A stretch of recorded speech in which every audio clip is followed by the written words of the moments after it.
three. I can, I will, I must. Because failure is not an option for us. These up ahead. My name is Sharonda Johnson.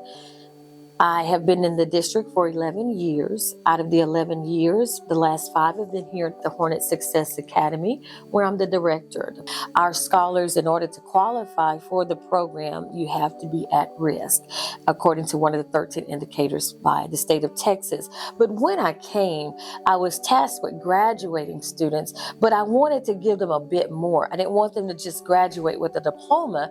I wanted them to graduate with a future, with a goal. We began to implement goal setting and the mentoring component. I had the lovely opportunity to meet Dr. Lee Miller at Sam Houston State University when I came, and they mentored our kids in the fall, but yet I had a second group in the spring that also needed the benefits, because as soon as that collaboration, them being mentored by students who had already arrived, it just turned a light bulb on for our scholars. And our kids were going to Sam Houston State University and being successful. And they were coming back to tell us, the great things that were happening. So we needed kids that could mentor our kids during the spring. And I met Professor Adannaa and fell in love with Professor Adannaa, just like Dr. Miller.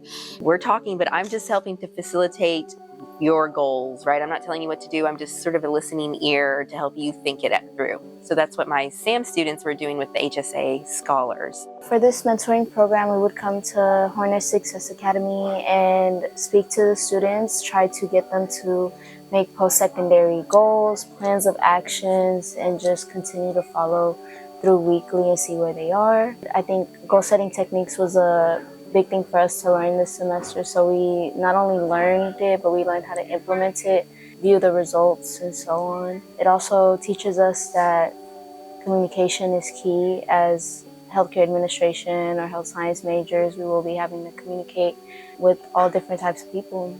The end goal is to become a labor and delivery nurse. As a nurse, you have to form connections and form relationships with your patients, and you're not always going to know these people. So coming into a program like this and mentoring these kids, I had to build a relationship with them. It really brought me out of my shell, and I feel more confident walking up to someone that I don't know necessarily and having a conversation with them. And each week we've been coming in and we've been setting goals for them and kind of walking through them through a motivational interviewing kind of thing.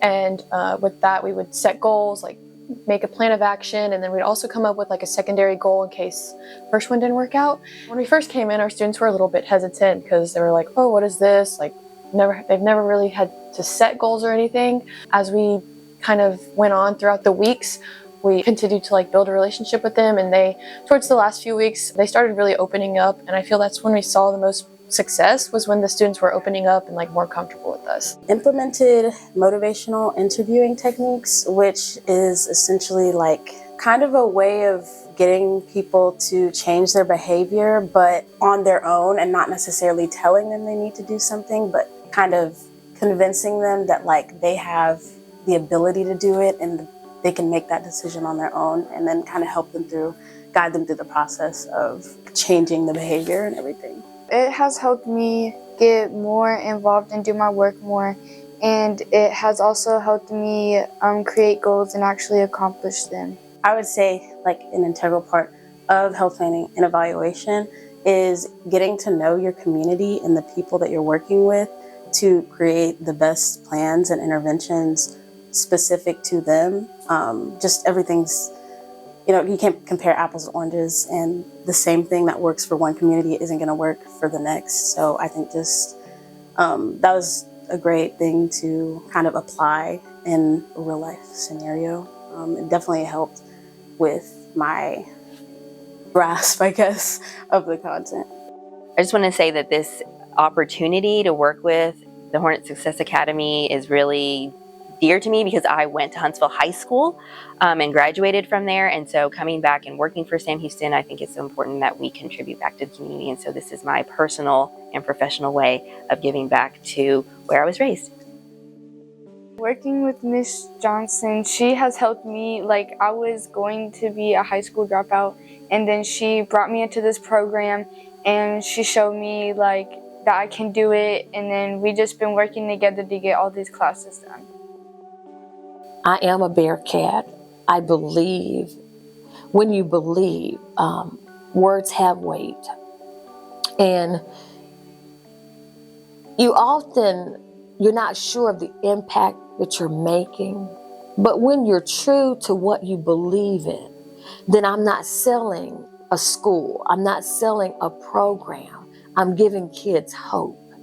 And if Sam was good enough for me, I just want people to realize it's good enough for all of our kids, and that we're not just changing kids' lives. We're building history with the partnerships that we're developing. And I love it. And I can't wait to see where we go from here.